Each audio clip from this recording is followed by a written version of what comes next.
Chers amis auditeurs, bonjour et bienvenue dans la chronique des juristes pour l'enfance et le droit dans tout ça, présentée aujourd'hui par Olivia Sarton.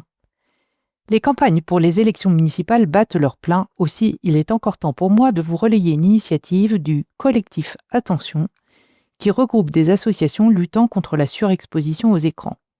Ce collectif propose aux municipalités de s'engager dans une politique de prévention des risques liés à la surexposition aux écrans, de promotion de la déconnexion et du vivre ensemble, avec plusieurs propositions faites aux candidats aux élections municipales autour de 4 thèmes. Premier thème, prévenir la population des dangers du numérique, en accentuant l'effort de prévention auprès des familles et en valorisant les initiatives vertueuses comme les rencontres littéraires ou sportives, les événements culturels, les moments de convivialité intergénérationnelle, etc. Deuxième thème, former les agents de la ville, en particulier les professionnels de la petite enfance et de l'enfance de la commune. Troisième thème, réguler les équipements numériques de la ville, notamment en limitant la place des écrans dans les bibliothèques et médiathèques et en mettant fin à la distribution d'écrans dans les écoles maternelles et élémentaires. Et quatrième thème, permettre le droit à la non-connexion administrative en proposant un service public humain.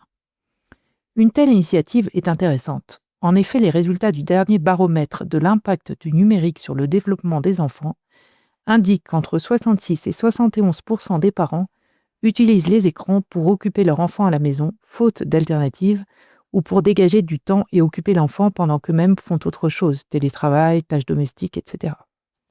Ces résultats montrent que l'implication des pouvoirs publics est cruciale pour combattre, aussi bien auprès des professionnels de l'enfance que des parents, l'illusion de facilité qui consiste à donner un écran ou à mettre un enfant devant un écran pour qu'il se tienne tranquille ou qu'il soit occupé.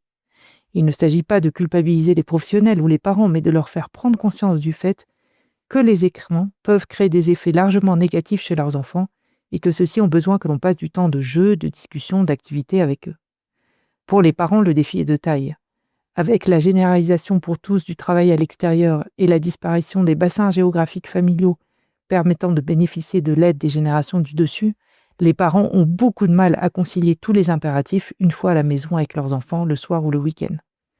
Là encore, ils ont besoin de véritables politiques publiques qui les soutiennent dans leur parentalité, avec la recherche de solutions de proximité comme rendre à nouveau les espaces publics, la rue, les terrains de jeu plus sécures, pour que les enfants puissent retourner dehors et vivre en partie dehors, ou encore encourager l'entraide entre voisins pour que des seniors disponibles puissent donner un coup de main aux jeunes parents, etc.